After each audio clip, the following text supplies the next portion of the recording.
Hi friends, logos reveal ಚಾನಲ್ಗೆ ಸ್ವಾಗತ. ನಾನು ನಿಮ್ಮ ಸೀಮಾ ಜೋಸ್. ಪವಿತ್ರ ಕುಟುಂಬದ ಹಬ್ಬ. ಇಂದು ಸಂತ ಜೋಸೆಫ್, ಮೇರಿ ಮಾತೆ ಮತ್ತು ಯೇಸು ಸ್ವಾಮಿಯ ಕುಟುಂಬದ ಹಬ್ಬ.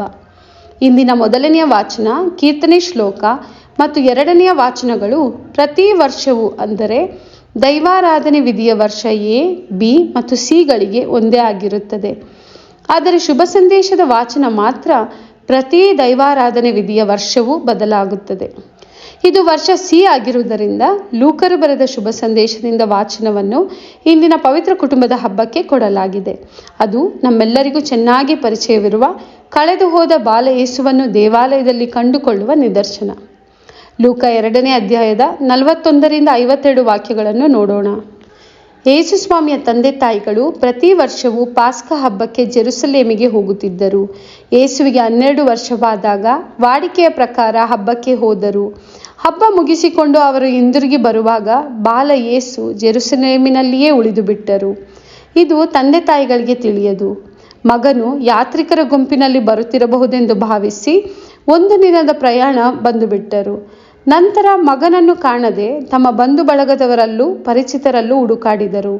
ಅಲ್ಲೆಲ್ಲೂ ಕಾಣದೆ ಅವರನ್ನು ಹುಡುಕಿಕೊಂಡು ಜೆರುಸಲೇಮಿಗೆ ಮರಳಿ ಬಂದರು.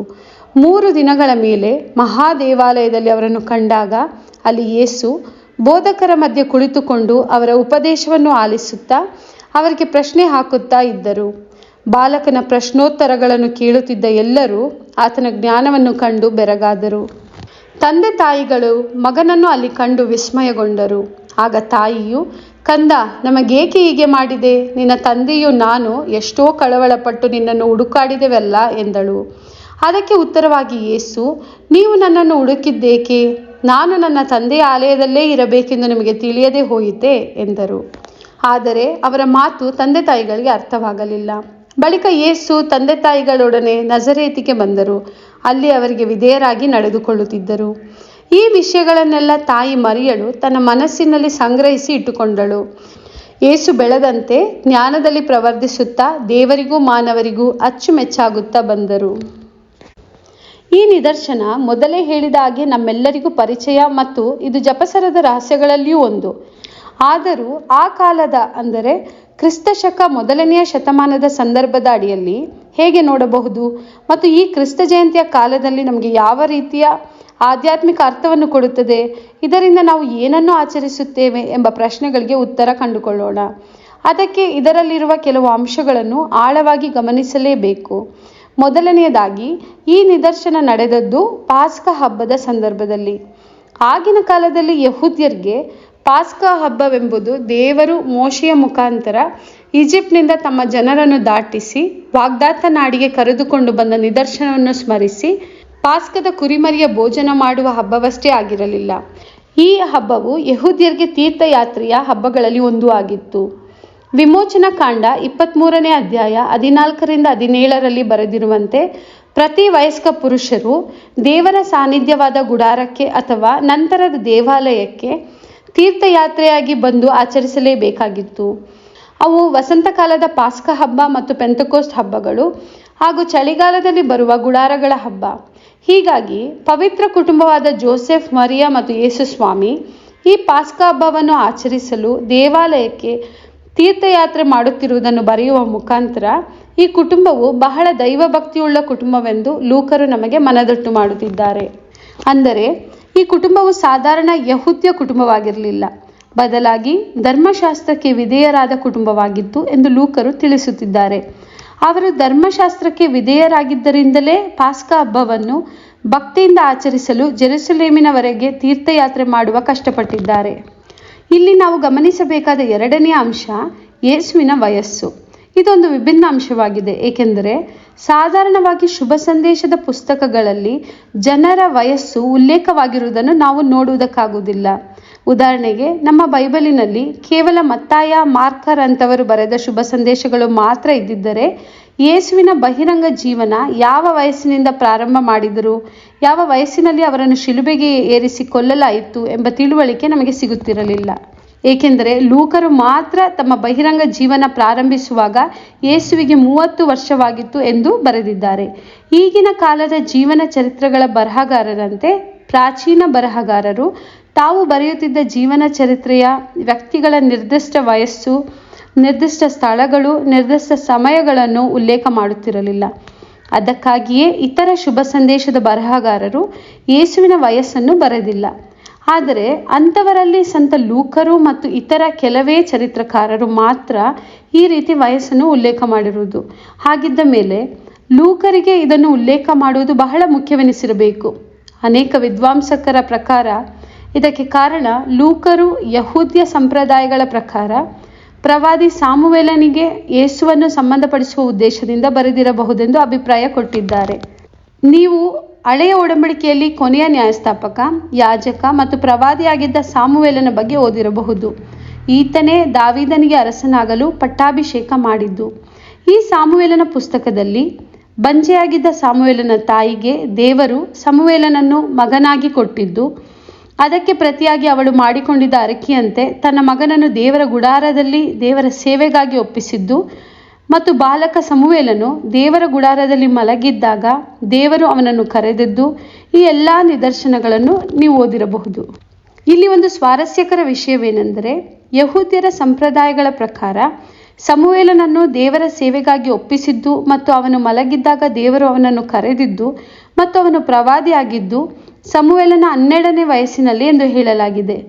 ಉದಾಹರಣೆಗೆ, ಲೂಕರ ಕಾಲದಲ್ಲಿದ್ದ ಜಗತ್ಪ್ರಸಿದ್ಧ ಜೋಸೆಫಸ್ ರವರು ಬರೆದ the antiquities of the juice ಪುಸ್ತಕದಲ್ಲಿ ಸಾಮುವೇಲನಿಗೆ ಈ ವಿಷಯಗಳು ನಡೆದದ್ದು 12ನೇ ವಯಸ್ಸಿನಲ್ಲಿ ಎಂದು ಬರೆಯಲಾಗಿದೆ. ಹೀಗಾಗಿ ಯಹೂದ್ಯರ ಸಂಪ್ರದಾಯದ ಪ್ರಕಾರ ಸಮುವೇಲನಿಗೆ ಪ್ರವಾದಿಯಾಗಲು ದೇವರಿಂದ ಕರೆ ಬಂದಾಗ ಅವನಿಗೆ 12 ವರ್ಷ ವಯಸ್ಸು ಮತ್ತು ಅವನು ಆ ಸಮಯದಲ್ಲಿ ದೇವರ ಗುಡಾರದಲ್ಲಿದ್ದನು. ಅದೇ ರೀತಿ ಬಾಲಕ ಯೇಸು ದೇವಾಲಯಕ್ಕೆ ಬಂದ ಸಂಗತಿ ಬರೆಯುವಾಗ ಲೂಕರು ಯೇಸುವಿಗೂ 12 ವರ್ಷ ವಯಸ್ಸಾಗಿತ್ತು ಎಂದು ಬರೆದಿರುವುದಕ್ಕೆ ಕಾರಣ ಲೂಕರು ಪ್ರವಾದಿ ಸಾಮುವೇಲನಿಗೆ ಯೇಸುವನ್ನು ಸಂಬಂಧಪಡಿಸುತ್ತಿದ್ದಾನೆ ಎಂದು ಅನೇಕ ವಿದ್ವಾಂಸಕರು ಅಭಿಪ್ರಾಯಪಟ್ಟಿದ್ದಾರೆ.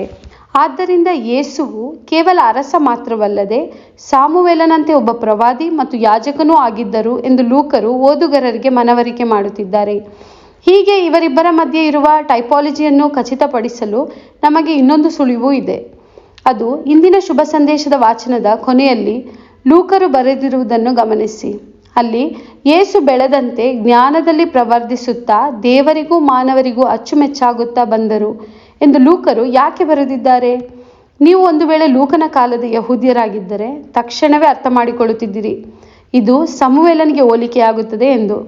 ಏಕೆಂದರೆ 1 ಸಮುವೇಲ 2ನೇ ಅಧ್ಯಾಯದ 26ನೇ ವಾಕ್ಯದಲ್ಲಿ ಬಾಲಕ ಸಮುವೇಲ ಈ ಮಧ್ಯೆ ಬೆಳೆಯುತ್ತಾ ಸರ್ವೇಶ್ವರನ ಹಾಗೂ ಮಾನವರ ಪ್ರೀತಿಗೆ ಪಾತ್ರನಾಗುತ್ತಿದ್ದನು ಎಂದು ಬರೆದಿದೆ. ಇದರಿಂದಲೇ ಗೊತ್ತಾಗುತ್ತೆ ಲೂಕರು ಈ ಮೂಲಕ ಯೇಸುವೇ ಹೊಸ ಸಮುವೇಲ ಎಂದು ನಮಗೆ ತಿಳಿಸುವುದಕ್ಕಾಗಿಯೇ ಅದೇ ರೀತಿ ಬರೆದು ಯೇಸುವಿನ ವಯಸ್ಸು ಸಮುವೇಲನಂತೆ 12 ವರ್ಷವಾಗಿತ್ತು ಎಂದು ಬರೆದಿದ್ದಾರೆ ಅಂತ. ಹಾಗಾಗಿ ಯೇಸುವು ಕೂಡ ಸಮುವೇಲನಂತೆ ದೇವರಿಗಾಗಿ, ದೇವರ ಚಿತ್ತಕ್ಕಾಗಿ ತಮ್ಮ ಜೀವನವನ್ನೇ ಮುಡಿಪಾಗಿಸಿ ದೇವರ ಸಾನ್ನಿಧ್ಯದಲ್ಲಿ ದೇವರ ವಾಕ್ಯವನ್ನು ಬೋಧಿಸುವ ಹೊಸ ಪ್ರವಾದಿಯಾಗಿದ್ದಾರೆ ಮತ್ತು ತನ್ನ ಲೌಕಿಕ ತಂದೆ ತಾಯಿಯರಿಂದ ಬೇರ್ಪಟ್ಟು ತಮ್ಮ ನಿಜವಾದ ತಂದೆಯಾದ ದೇವರಿಗೆ ಸೇವೆ ಮಾಡಲು ತನ್ನನ್ನೇ ಜೀವಂತ ಬಲಿಯಾಗಿ ಅರ್ಪಿಸುವ ಒಬ್ಬ ಯಾಜಕನೂ ಆಗಿದ್ದಾರೆಂದು ತಿಳಿದುಕೊಳ್ಳಬಹುದು. ಈಗ ಇವುಗಳನ್ನು ನೆನಪಿನಲ್ಲಿಟ್ಟುಕೊಂಡು ಮುಂದೆ ಏನಾಯಿತೆಂದು ನೋಡೋಣ. ಆ ಕಾಲದಲ್ಲಿ ಪ್ರಯಾಣಿಕರನ್ನು ಡಕಾಯಿತರು, ದರೋಡೆಗಾರರು ಬಂದು ಹಣವನ್ನು ಕಸಿದುಕೊಳ್ಳುತ್ತಿದ್ದರು ಮತ್ತು ಚಿಕ್ಕ ಮಕ್ಕಳನ್ನು ಕದ್ದುಕೊಂಡು ಹೋಗಿ ಗುಲಾಮರಂತೆ ಮಾರಿಬಿಡುತ್ತಿದ್ದರು. ಅದಕ್ಕಾಗಿ ಈ ತೀರ್ಥಯಾತ್ರೆಯಲ್ಲಿ ಜನರು ಗುಂಪು ಗುಂಪಾಗಿ ಪ್ರಯಾಣ ಮಾಡುತ್ತಿದ್ದರು. ಜೋಸೆಫ್ ಮತ್ತು ಮರಿಯಾ ಹಬ್ಬ ಮುಗಿಸಿಕೊಂಡು ಹಿಂತಿರುಗುವಾಗ ಬಾಲಕ ಯೇಸು ಗುಂಪಿನಲ್ಲಿ ತನ್ನ ಕಸಿನ್ಸ್ ಅಥವಾ ಸಂಬಂಧಿಕರ ಮಕ್ಕಳ ಜೊತೆ ಬರುತ್ತಿರಬಹುದು ಎಂದು ಅಂದುಕೊಳ್ಳುತ್ತಾರೆ. ಆದರೆ ಬಾಲಕ ಯೇಸು ಜೆರುಸಲೇಮಿನಲ್ಲಿಯೇ ಉಳಿದು ಬಿಟ್ಟಿದ್ದಾರೆ. ಅಲ್ಲಿ ದೇವಾಲಯದಲ್ಲಿ ಬೋಧಕರ ಮಧ್ಯೆ ಕುಳಿತುಕೊಂಡು ಅವರ ಉಪದೇಶವನ್ನು ಕೇಳಿಸಿಕೊಳ್ಳುತ್ತಾ ಪ್ರಶ್ನೆಗಳನ್ನು ಕೇಳುತ್ತಾ ಇರುತ್ತಾರೆ. ಇದನ್ನು ಕೇಳಿದವರೆಲ್ಲರೂ ಬಾಲಕ ಯೇಸುವಿನ ಜ್ಞಾನವನ್ನು ಕಂಡು ಆಶ್ಚರ್ಯಚಕಿತರಾಗಿದ್ದರು. ಆಗಿನ ಕಾಲದಲ್ಲಿ ಯೂನಿವರ್ಸಿಟಿಗಳು, ಕಾಲೇಜ್ಗಳು ಇರುತ್ತಿರಲಿಲ್ಲ ಮತ್ತು ದೇವರ ವಾಕ್ಯಗಳ ಜ್ಞಾನವನ್ನು ಕಲಿಯಬೇಕಿದ್ದರೆ ದೇವಾಲಯಕ್ಕೆ ಅಥವಾ ಸಾರ್ವಜನಿಕ ಸ್ಥಳಗಳಿಗೆ ಹೋಗಿ ಕಲಿಯಬೇಕಾಗಿತ್ತು. ಅಲ್ಲಿ ಹಿರಿಯರು, ರಬ್ಬಿಗಳು, ಜ್ಞಾನಿಗಳು ಧರ್ಮಶಾಸ್ತ್ರದ ಬಗ್ಗೆ, ದೇವರ ವಾಕ್ಯಗಳ ಬಗ್ಗೆ ಚರ್ಚೆ ಮಾಡುತ್ತಿದ್ದರು ಮತ್ತು ಬೋಧಿಸುತ್ತಾರೆ. ಯೇಸುವು ಕೂಡ ತಮ್ಮ ಬಹಿರಂಗ ಜೀವನದಲ್ಲಿ ಕೆಲವು ಬಾರಿ ಬೋಧಿಸುವಾಗ ದೇವಾಲಯಕ್ಕೆ ಹೋಗಿ ಸೊಲೊಮೋನನ ಹೊರಾಂಗಣದಲ್ಲಿ ಬೋಧಿಸಿರುವುದನ್ನು ನಾವು ಬೈಬಲಿನಲ್ಲಿ ಕಾಣಬಹುದು. ಅದೇ ರೀತಿ ರಬ್ಬಿಗಳು ಬೋಧಿಸುತ್ತಿದ್ದಾಗ ಬಾಲಕ ಯೇಸು ಕೂಡ ಬೋಧನೆ ಕೇಳಿಸಿಕೊಂಡು ಪ್ರಶ್ನೆ ಮಾಡುತ್ತಾ ಅವರನ್ನು ಬೆರಗಾಗಿಸಿದ್ದಾರೆ. ಆದರೆ ತಂದೆ ತಾಯಿಗಳು ಯೇಸು ಇಲ್ಲದಿರುವುದನ್ನು ಅರಿತಾಗ ಯಾರೋ ಡಕಾಯಿತರು ಕದ್ದುಕೊಂಡು ಹೋಗಿರಬಹುದೆಂದು ಹೆದರಿ 3 ದಿನಗಳು ಹುಡುಕಾಡಿ ನಂತರ ಯೇಸುವನ್ನು ದೇವಾಲಯದಲ್ಲಿ ಕಂಡುಕೊಳ್ಳುತ್ತಾರೆ. ಹಾಗಾಗಿ ಮಾತೆ ಮರಿಯ ಯೇಸುವನ್ನು ಕಂಡ ಕೂಡಲೇ ಅವರಿಗೆ ಇದ್ದ ಭಯ ಹೋಗಿ ಮತ್ತೆ ಜೀವ ಬಂದ ಹಾಗೆ ಇರುತ್ತದೆ. ಈ ರೀತಿ ಮನಸ್ಥಿತಿಯಲ್ಲಿ ಅವರು ಯೇಸುವನ್ನು ಪ್ರಶ್ನೆ ಮಾಡುವಾಗ ಅವರ ಸ್ವರ ಹೇಗಿರಬಹುದೆಂದು ನೀವು ಯೋಚನೆ ಮಾಡಿ ನೋಡಿ. ನಮಗೆ ಹೀಗೆ ಏಕೆ ಮಾಡಿದೆ? ನಿನ್ನನ್ನು ಹುಡುಕುವಾಗ ನಮಗೆ ಎಷ್ಟು ಆತಂಕವಾಯಿತೆಂದು ನಿನಗೆ ಗೊತ್ತಾ ಎಂದು ಕೇಳುತ್ತಾರೆ. ಅದಕ್ಕೆ ಯೇಸು, ನೀವು ಏಕೆ ನನ್ನನ್ನು ಹುಡುಕಿದಿರಿ? ನಾನು ನನ್ನ ತಂದೆಯ ಮನೆಯಲ್ಲಿರಬೇಕೆಂದು ನಿಮಗೆ ಗೊತ್ತಿಲ್ಲವೇ ಎಂದು ಮರುಪ್ರಶ್ನೆ ಮಾಡುತ್ತಾರೆ. ಇಲ್ಲಿ ಬಳಸಿರುವ ಗ್ರೀಕ್ ಪದ ಅಸ್ಪಷ್ಟವಾಗಿದೆ. ಇದನ್ನು 2 ರೀತಿ ಭಾಷಾಂತರಿಸಬಹುದು. ಒಂದು, ತನ್ನ ತಂದೆಯ ಮನೆ ಎಂಬ ಸ್ಥಳದ ಬಗ್ಗೆ ಎಂದು ಅರ್ಥ ಮಾಡಿಕೊಳ್ಳಬಹುದು. ಇನ್ನೊಂದು, ನೀವು ನನ್ನನ್ನು ಹುಡುಕಿದ್ದೇಕೆ? ನನ್ನ ತಂದೆಯ ವ್ಯವಹಾರಗಳನ್ನು ನೋಡಿಕೊಳ್ಳಬೇಕಾದವನು ನಾನೇ ಎಂದು ನಿಮಗೆ ಗೊತ್ತಿಲ್ಲವೇ ಎಂದೂ ಭಾಷಾಂತರ ಮಾಡಬಹುದು. ಇವೆರಡರಲ್ಲಿ ಲೂಕರು ಯಾವುದನ್ನು ಅರ್ಥ ಮಾಡಿಸಲು ಪ್ರಯತ್ನಿಸುತ್ತಿದ್ದಾರೆ ಎಂದು ವಿದ್ವಾಂಸಕರಿಗೆ ಸ್ಪಷ್ಟವಿಲ್ಲ. ಬಹುಶಃ 2 ಅರ್ಥವನ್ನು ಕೊಟ್ಟಿರಬಹುದು. ಏನೇ ಆಗಲಿ, ಇಲ್ಲಿ ಪ್ರಮುಖ ವಿಷಯವೇನೆಂದರೆ ಯೇಸು ಏನು ಮಾಡುತ್ತಿದ್ದಾರೆ ಎಂಬುದು. ಅಂದರೆ ದೇವರ ವಾಕ್ಯವನ್ನು, ದೇವರ ಧರ್ಮಶಾಸ್ತ್ರವನ್ನು ಜನರಿಗೆ ತಿಳಿಯಪಡಿಸುವುದು, ಚರ್ಚೆಗಳ ವಾದಗಳ ಮುಖಾಂತರ ಸಂಶಯಗಳನ್ನು ಬಗೆಹರಿಸುವುದು. ಇಲ್ಲಿ ಇನ್ನೊಂದು ಅಂಶವೇನೆಂದರೆ ಯೇಸು ಹೇಳಿದ್ದು ತಂದೆ ತಾಯಿಗಳಿಗೆ ಅರ್ಥವಾಗಲಿಲ್ಲ. ಎಷ್ಟೇ ಆದರೂ ಅವರೂ ಮನುಷ್ಯರೇ. ಇತರರ ಅಂತರಂಗಗಳನ್ನು ಅರಿಯಲು ಅವರು ದೇವರಲ್ಲ. ಹೀಗಾಗಿ ಯೇಸು ತಂದೆ ತಾಯಿಗಳಿಗೆ ತಿಳಿಸದೆ ಜೆರುಸಲೇಮಿನಲ್ಲೇ ಉಳಿದದ್ದು ಮತ್ತು ಅದಕ್ಕೆ ಕೊಟ್ಟ ಕಾರಣ 2 ಅವರಿಗೆ ಅರ್ಥವಾಗಲಿಲ್ಲ. ಆದರೆ ನಂತರ ಯೇಸು ಏನು ಮಾಡುತ್ತಾರೆ? ಅವರ ಜೊತೆ ನಜರೇತಿಗೆ ಹೋಗಿ ಅವರಿಗೆ ವಿಧೇಯರಾಗಿ ನಡೆದುಕೊಳ್ಳುತ್ತಾರೆ ಮತ್ತು ಮರಿಯಳು ಇದನ್ನು ಮನಸ್ಸಿನಲ್ಲಿಯೇ ಇಟ್ಟುಕೊಂಡರು ಎಂದು ಬರೆದಿದೆ. ಇದು ಬಹಳ ಮುಖ್ಯ. ಏಕೆಂದರೆ ಆ ಕ್ಷಣದಲ್ಲಿ ಯೇಸುವಿನ ಮಾತುಗಳು ಅರ್ಥವಾಗದಿದ್ದರೂ ಇವುಗಳನ್ನು ಮನಸ್ಸಿನಲ್ಲಿಟ್ಟುಕೊಂಡು ಯೇಸು ಹೇಳಿದ ಮಾತಿನ ರಹಸ್ಯಗಳ ಹಿಂದಿನ ಅರ್ಥಗಳನ್ನು ಮೆಲುಕು ಹಾಕುತ್ತಾರೆ. ಅದರಿಂದಲೇ ಯೇಸುವಿನ ಕಾರ್ಯಗಳು ಮತ್ತು ಶಿಲುಬೆ ಮರಣವನ್ನು ಅವರ ಶಿಷ್ಯರೇ ಸರಿಯಾಗಿ ಅರ್ಥ ಮಾಡಿಕೊಳ್ಳದೆ ಬಿಟ್ಟು ಓಡಿ ಹೋದರು. ಮಾತೆ ಮರಿಯ ಮಾತ್ರ ಯೇಸುವಿನ ಜೊತೆ ಕೊನೆಯವರೆಗೂ ಅವರನ್ನು ಯಾವ ಸನ್ನಿವೇಶದಲ್ಲೂ ಬಿಟ್ಟುಕೊಡದೆ ಅವರ ಉದ್ದೇಶ ನೆರವೇರುವವರೆಗೂ ತಾಳ್ಮೆಯಿಂದ ಇದ್ದರು. ಮುಂದೆ ಲೂಕರು ಹೇಳುತ್ತಾರೆ, ಬಾಲ ಯೇಸು ಬೆಳೆದಂತೆ ಜ್ಞಾನದಲ್ಲಿ ಪ್ರವರ್ಧಿಸುತ್ತಾ ದೇವರಿಗೂ ಮಾನವರಿಗೂ ಅಚ್ಚುಮೆಚ್ಚಾಗುತ್ತಾ ಬಂದರು ಎಂದು.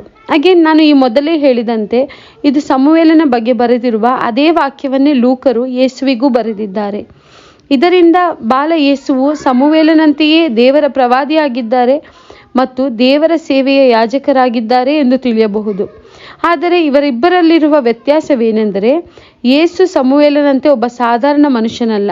ಅವರು ದೇವರ ಪುತ್ರ, ಪರಮತ್ರಿತ್ವದ 2ನೇ ವ್ಯಕ್ತಿ, ಅಭಿಷಿಕ್ತರಾದ ಲೋಕೋದ್ಧಾರಕ. ಸರಿ, ಶುಭ ಸಂದೇಶದ ವಾಚನವನ್ನು ಆಳವಾಗಿ ಅಧ್ಯಯನ ಮಾಡಿದ್ದಾಯಿತು. ಈಗ ಮೊದಲನೆಯ ವಾಚನದ ಅರ್ಥವನ್ನು ಸಂಕ್ಷಿಪ್ತವಾಗಿ ವಿವರಿಸುತ್ತೇನೆ. ಇಂದಿನ ಮೊದಲನೆಯ ವಾಚನವು ಸಿರಾಕನ ಗ್ರಂಥದಿಂದ ಕೊಡಲಾಗಿದೆ. ಅದರಲ್ಲಿ ತಂದೆ ತಾಯಿಗಳನ್ನು ಗೌರವಿಸುವುದರ ಬಗ್ಗೆ ಬರೆಯಲಾಗಿದೆ. ಈ ಪವಿತ್ರ ಕುಟುಂಬದ ಹಬ್ಬದಂದು ನಾವು ನಮ್ಮ ತಂದೆ ತಾಯಿಗಳನ್ನು ಗೌರವಿಸಬೇಕೆಂದು ಮನವರಿಕೆ ಮಾಡಲು ಸಭೆ ನಮಗೆ ಈ ವಾಕ್ಯವನ್ನು ಇಂದಿನ ವಾಚನದಲ್ಲಿ ಕೊಟ್ಟಿದೆ. ಇದರಲ್ಲಿ ಸ್ವಾರಸ್ಯಕರ ವಿಷಯವೇನೆಂದರೆ ಹೀಗೆ ನಾವು ದೇವರ ಚಿತ್ತದಂತೆ ನಮ್ಮ ತಂದೆ ತಾಯಿಗಳನ್ನು ಗೌರವಿಸಿದರೆ ಮತ್ತು ವಿಧೇಯರಾಗಿ ನಡೆದರೆ ಅದು ನಮ್ಮ ಪಾಪಗಳಿಗೆ ಪ್ರಾಯಶ್ಚಿತ್ತವಾಗುತ್ತದೆ ಎಂದು ಸಿರಾಕನ ಮುಖಾಂತರ ದೇವರು ನಮಗೆ ತಿಳಿಸುತ್ತಿದ್ದಾರೆ. ಅಂದರೆ ನಮ್ಮ ಜೀವನದಲ್ಲಿ ನಾವು ಮಾಡಿದ ನಮ್ಮ ವೈಯಕ್ತಿಕ ಪಾಪಗಳಿಗೆ ಪ್ರಾಯಶ್ಚಿತ್ತವಾಗಿ ನಾವು ನಮ್ಮ ತಂದೆ ತಾಯಿಗಳನ್ನು ಗೌರವಿಸಬೇಕಾಗಿದೆ. ಅಷ್ಟಕ್ಕೂ ಅವರು ನಮಗೆ ಜೀವ ಕೊಟ್ಟಿದ್ದಕ್ಕೆ ನಾವು ನಮ್ಮ ತಂದೆ ತಾಯಿಗಳನ್ನು ಗೌರವಿಸುವುದು ಅವರಿಗೆ ನಾವು ಕೊಡುವ ಉತ್ತಮ ಉಡುಗೊರೆಯಾಗಿರುತ್ತದೆ. ಅದೇ ರೀತಿ ಇಂದಿನ ಕೀರ್ತನೆ ಶ್ಲೋಕದಲ್ಲಿ ಕೀರ್ತನೆ 128 ವಾಕ್ಯಗಳು 1ರಿಂದ 5 ಕೊಡಲಾಗಿದೆ. ಇದರಲ್ಲಿ ಕುಟುಂಬದಲ್ಲಿ ಆನಂದ ಸಂತೋಷದ ಬಗ್ಗೆ ತಿಳಿಸಲಾಗಿದೆ. ಕುಟುಂಬದ ಒಳಗೆ ಸಂತೋಷ ಹೇಗೆ ಬರುತ್ತದೆ? ಅದು ದೇವರಿಗೆ ವಿಧೇಯರಾಗುವುದರಿಂದ ಬರುತ್ತದೆ ಎಂದು ಕೀರ್ತನೆ ಶ್ಲೋಕದಲ್ಲಿ ತಿಳಿದುಕೊಳ್ಳಬಹುದು. ಇದಕ್ಕೆ ಯೇಸುವಿನ ಈ ಪವಿತ್ರ ಕುಟುಂಬಕ್ಕಿಂತ ಬೇರೆ ಉತ್ತಮ ಉದಾಹರಣೆ ಇಲ್ಲ. ಏಕೆಂದರೆ ಜೋಸೆಫರು ಮತ್ತು ಮಾತೆ ಮರಿಯ ಇಬ್ಬರೂ ತಮ್ಮ ವಿಧೇಯತೆಯಿಂದ ದೇವರಿಗೆ ಅಚ್ಚುಮೆಚ್ಚಾದವರು ಮತ್ತು ನೀತಿವಂತರು. ಯೇಸುವೂ ಹಾಗೆಯೇ ದೇವರಿಗೂ ಮತ್ತು ತಮ್ಮ ತಂದೆ ತಾಯಿಗಳಿಗೂ ವಿಧೇಯರಾಗಿದ್ದರು. ಹಾಗೆಯೇ 2ನೆಯ ವಾಚನವನ್ನು ಸಂಕ್ಷಿಪ್ತವಾಗಿ ನೋಡಿಬಿಡೋಣ. ಅದು ಸಂತ ಪೌಲರು ಕೊಲೊಸ್ಸೆಯರಿಗೆ ಬರೆದ ಪತ್ರದ 3ನೇ ಅಧ್ಯಾಯದ 12ರಿಂದ 21 ವಾಕ್ಯಗಳು. ಇದರಲ್ಲಿ ಪೌಲನು ಯೇಸುಸ್ವಾಮಿ ಸಭೆಯನ್ನು ಅಗಾಪೆ ಪ್ರೀತಿ ಮಾಡಿದಂತೆ, ಅಂದರೆ ತ್ಯಾಗಮಯ ಪ್ರೀತಿ ಮಾಡಿದಂತೆ ಪ್ರತಿಯೊಬ್ಬ ಗಂಡಂದಿರು ತಮ್ಮ ಹೆಂಡತಿಯನ್ನು ಅಗಾಪೆ ಪ್ರೀತಿ ಅಂದರೆ ತ್ಯಾಗಮಯ ಪ್ರೀತಿ ಮಾಡಬೇಕೆಂದು ಹೇಳುತ್ತಿದ್ದಾನೆ. ಅದೇ ರೀತಿ ಸಭೆಯು ಯೇಸುಸ್ವಾಮಿಗೆ ಅಧೀನವಾಗಿರುವಂತೆ ಪ್ರತಿಯೊಬ್ಬ ಹೆಂಡತಿಯರು ತಮ್ಮ ಗಂಡನಿಗೆ ಅಧೀನರಾಗಿರಬೇಕೆಂದು ಹೇಳಿದ್ದಾನೆ. ಇದನ್ನು ಕೆಲವರು ತಪ್ಪಾಗಿ ಅರ್ಥ ಮಾಡಿಕೊಳ್ಳುತ್ತಾರೆ. ಕ್ರೈಸ್ತ ಕುಟುಂಬದಲ್ಲಿ ಗಂಡಂದಿರಿಗೆ ಅಧೀನರಾಗಿರುವಂತೆ ಹೇಳುವುದರ ಮೂಲಕ ಹೆಂಡತಿಯರಿಗೆ ತಮ್ಮ ಗಂಡಂದಿರಿಗಿಂತ ಕೆಳಗಿನ ಸ್ಥಾನವನ್ನು ಪೌಲನು ಕೊಡುತ್ತಿದ್ದಾನೆಂದು ಕೆಲವರು ತಪ್ಪಾಗಿ ವಿವರಣೆ ಕೊಡುತ್ತಾರೆ. ಆದರೆ ಅದು ತಪ್ಪು ತಿಳುವಳಿಕೆ. ಏಕೆಂದರೆ ಈ ಅಧೀನ ಎಂಬ ಪದಕ್ಕೆ ಪೌಲನು ಬಳಸಿರುವ ಗ್ರೀಕ್ ಪದ ಹುಪೋಟಸೊಮೈ ಎಂದು. ಇದೇ ಪದವನ್ನೇ ಪೌಲನ ಶಿಷ್ಯನಾದ ಲೂಕನೂ ಕೂಡ ಇಂದಿನ ಶುಭ ಸಂದೇಶದ ವಾಚನದಲ್ಲಿ ಯೇಸು ತನ್ನ ತಂದೆ ತಾಯಿಗಳಿಗೆ ವಿಧೇಯರಾಗಿ ನಡೆದರು ಎಂಬ ವಾಕ್ಯದಲ್ಲಿ ಬಳಸಿದ್ದಾರೆ. ಹಾಗಾದರೆ ಜೋಸೆಫ್ ಮರಿಯಳಿಗಿಂತ ಯೇಸುವನ್ನು ಕೆಳಗಿಳಿಸಿದ್ದಾರೆ ಎಂದು ಅರ್ಥವಾ? ಖಂಡಿತ ಇಲ್ಲ. ಯೇಸು ದೇವರು, ಅವರನ್ನು ಮನುಷ್ಯರಿಗಿಂತ ಕೆಳಗಿಳಿಸಲು ಸಾಧ್ಯವೇ ಇಲ್ಲ. ಮಕ್ಕಳಾದ ಮೇಲೆ ತಂದೆ ತಾಯಿಗಳಿಗೆ ಅಧೀನರಾಗಿ ನಡೆದುಕೊಳ್ಳಬೇಕು ಅಷ್ಟೇ. ಅದರಿಂದ ಅವರ ಸ್ಥಾನಮಾನ ಎಂದೂ ಕಡಿಮೆಯಾಗುವುದಿಲ್ಲ. ಅದೇ ರೀತಿ ಹೆಂಡತಿಯರು ತಮ್ಮ ಗಂಡನಿಗೆ ಅಧೀನರಾಗಿರಬೇಕು. ಇದರಿಂದ ಹೆಂಡತಿಯರ ಸ್ಥಾನಮಾನವು ಕಡಿಮೆಯಾಗುವುದಿಲ್ಲ. ಕ್ರೈಸ್ತ ಕುಟುಂಬದಲ್ಲಿ ಗಂಡ ಹೆಂಡತಿ ಇಬ್ಬರಿಗೂ ಒಂದೇ ಸ್ಥಾನ, ಯಾರು ಮೇಲಲ್ಲ ಯಾರು ಕೆಳಗಲ್ಲ. ಹಾಗಾಗಿ ಕುಟುಂಬದ ಆಧ್ಯಾತ್ಮಿಕ ನಾಯಕನಾದ ಗಂಡನಿಗೆ ತಮ್ಮ ಹೆಂಡತಿಯರು ಅಧೀನರಾಗಿರಬೇಕು. ಇದೇ ದೇವರ ಯೋಜನೆ ಮತ್ತು ಉದ್ದೇಶ. ಕೊನೆಯಲ್ಲಿ ಎಂದಿನಂತೆ ನಮ್ಮ ಜೀವಂತ ಸಂಪ್ರದಾಯದಿಂದ ಒಂದು ಸಂಕ್ಷಿಪ್ತ ವಿವರಣೆಯನ್ನು ಕೇಳೋಣ. ಕಳೆದು ಹೋದ ಯೇಸುವನ್ನು ತಂದೆ ತಾಯಿಗಳು ದೇವಾಲಯದಲ್ಲಿ ಕಂಡುಕೊಂಡ ಜಪಸರದ ರಹಸ್ಯದ ಬಗ್ಗೆ ಸಂತ ಪೋಪ್ 2ನೇ ಜಾನ್ ಪೌಲರು ತಮ್ಮ on the most holy rosary ಅಪೊಸ್ತೋಲಿಕ ಪತ್ರದ 11ನೇ ಪ್ಯಾರಾಗ್ರಾಫ್ನಲ್ಲಿ ಏನು ಬರೆದಿದ್ದಾರೆ ಎಂದು ನೋಡೋಣ. ಮಾತೆ ಮರಿಯ ತಮ್ಮ ದೃಷ್ಟಿಯನ್ನು ಸದಾ ಯೇಸುವಿನೆಡೆಗೆ ಕೇಂದ್ರೀಕರಿಸಿ ಜೀವಿಸಿದರು. ಅವರ ಮಾತುಗಳನ್ನು ಒಂದು ನಿಧಿ ಭಂಡಾರದಂತೆ ತಮ್ಮ ಮನಸ್ಸಿನಲ್ಲಿ ಶೇಖರಿಸಿಟ್ಟಿದ್ದರು. ಅವರ ಪುತ್ರ ಯೇಸುವಿನ ಜೊತೆಗೆ ತಮ್ಮ ಜೀವನದಲ್ಲಿ ನಡೆದ ಅನೇಕ ಘಟನೆಗಳು ಮತ್ತು ನೆನಪುಗಳು ಅವರ ಹೃದಯದಲ್ಲಿ ಎಂದಿಗೂ ಪ್ರಭಾವ ಬೀರುತ್ತಿತ್ತು. ಒಂದರ್ಥದಲ್ಲಿ ನೋಡುವುದಾದರೆ ಆ ನೆನಪುಗಳು ಅವರ ಲೌಕಿಕ ಜೀವನದಲ್ಲಿ ಒಂದು ಜಪಮಾಲೆಯಾಗಿ ಪರಿಣಮಿಸಿ ಅದನ್ನು ಪ್ರತಿದಿನವೂ ಅವರು ಜಪಿಸಿದರು. ಇಂದಿಗೂ ಸ್ವರ್ಗೀಯ ಜೆರುಸಲೇಮಿನಲ್ಲಿ ಹರ್ಷಗೀತೆಗಳ ಜೊತೆಗೆ ಯೇಸುವಿನ ರಹಸ್ಯಗಳನ್ನು, ಅವುಗಳ ರಕ್ಷಣಾ ಶಕ್ತಿಯು ಹೊರ ಹೊಂಬಲಿ ಎಂಬ ಇಂಗಿತದಿಂದ ಸಂತರ ಮುಂದೆ ನಿರಂತರವಾಗಿ ಎತ್ತಿ ಹಿಡಿದಿದ್ದಾರೆ. ಜಪಸರವನ್ನು ಪಠಿಸುವ ಕ್ರೈಸ್ತ ಸಮುದಾಯದವರಾದ ನಾವು ಮರಿಯಮ್ಮನವರ ಚಿಂತನಾಶೀಲ ನೋಟ ಮತ್ತು ನೆನಪುಗಳಲ್ಲಿ ಸೇರಿಕೊಳ್ಳುತ್ತೇವೆ. ಕೆಲವರಿಗೆ ಜಪಸರವನ್ನು ಮಾಡುವುದು ಆಯಾಸವೆಂದೆನಿಸಿರಬಹುದು. ಅವರು ಕೇವಲ ಬಾಯಿಪಾಠವಾಗಿ ಉತ್ತರಿಸುತ್ತಾರೆ. ಬರೀ ಆ ಜಪಗಳನ್ನು ಲೆಕ್ಕದ ಪ್ರಕಾರ ಸರಿಯಾಗಿ ಹೇಳಿ ಮುಗಿಸಬೇಕೆಂಬುದರ ಕಡೆ ಅವರ ಗಮನ ಇರುತ್ತದೆ. ಆದರೆ ಆ ಜಪಗಳು ಜಪಸರದ ಒಡಲಾದರೆ ಅವುಗಳ ಹಿಂದಿನ ರಹಸ್ಯಗಳನ್ನು ಧ್ಯಾನಿಸುವುದೇ ಅದರ ಜೀವಾಳವಾಗಿದೆ. ಆದ್ದರಿಂದ ಯೇಸುವಿನ ರಹಸ್ಯಗಳನ್ನು ಧ್ಯಾನಿಸುವುದೇ ಜಪಸರದ ಜೀವಾಳವಾಗಿದೆ. ಮತ್ತು ಸಂತ ಪೋಪ್ 2ನೇ ಜಾನ್ ಪೌಲರ ಪ್ರಕಾರ ಕಳೆದು ಹೋದ ಯೇಸುವನ್ನು ಕಂಡುಕೊಳ್ಳುವ ರಹಸ್ಯವನ್ನು ಧ್ಯಾನಿಸುವಾಗ ಆ ಸಮಯದಲ್ಲಿ ಮಗು ಕಳೆದು ಹೋದ ಆತಂಕ, ಕಳವಳ ಮತ್ತು ಅವರನ್ನು ಕಂಡುಕೊಂಡಾಗ ಮರಿಯಳಿಗಾದ ನೆಮ್ಮದಿ, ಸಂತೋಷದ ಅನುಭವವನ್ನು ನಾವು ರುಚಿಸಿ ನೋಡುತ್ತೇವೆ. ಬಾಲ ಯೇಸು ಇಲ್ಲದೆ ಇದ್ದ ಆ 3 ದಿನಗಳು ಮತ್ತು ನಂತರ ದೇವಾಲಯದಲ್ಲಿ ಕಂಡುಕೊಂಡಾಗ ಆದ ಅದೇ ಸಂತಸ ಮರಿಯಮ್ಮನವರಿಗೆ ಪುನಃ ಯೇಸುವಿನ ಮರಣದ ಮತ್ತು 3ನೇ ದಿನದಲ್ಲಿ ಪುನರುತ್ಥಾನವಾದಾಗಲೂ ಆಗಿರಬಹುದು. ಯೇಸು ಸ್ವಾಮಿ ಕಳೆದು ಹೋದದ್ದು ಅವರು ಮರಿಯಮ್ಮನವರಿಗೆ ಕೊಡುವ ಒಂದು ಎಕ್ಸ್ಪೀರಿಯನ್ಸ್ ಅಥವಾ ಅನುಭವವಾಗಿತ್ತು. ಏಕೆಂದರೆ ಇನ್ನೂ 20 ವರ್ಷಗಳಾದ ಮೇಲೆ ಪುನಃ ಯೇಸು ಮರಿಯಳಿಂದ ದೂರವಾಗಬೇಕಾಗುತ್ತದೆ. ಆದರೆ ಎಂದಿನಂತೆ ಆಗ ಕಳವಳಕ್ಕೆ ಒಳಗಾಗದೆ ದೇವರ ವ್ಯವಹಾರದಲ್ಲಿ ಯೇಸು ನಿರತರಾಗಿದ್ದಾರೆ ಎಂದು 3ನೇ ದಿನ ಮತ್ತೆ ಸಿಕ್ಕೇ ಸಿಗುತ್ತಾರೆ ಎಂಬ ನಂಬಿಕೆಯಲ್ಲಿ ಕಾಯಲು ಸಿದ್ಧತೆ ಮಾಡಲು ಯೇಸು ಸ್ವಾಮಿ ಹೀಗೆ ಮಾಡಿದ್ದಾರೆ.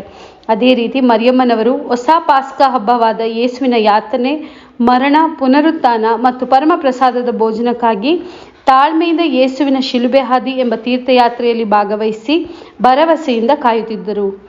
3ನೇ ದಿನ ಯೇಸು ಮರಣದಿಂದ ಎದ್ದು ಮರಳಿ ಬಂದಾಗ ಇನ್ನೆಂದಿಗೂ ಸಿಗದ ಸಂತೋಷ ಅವರಿಗೆ ಸಿಕ್ಕಿತು.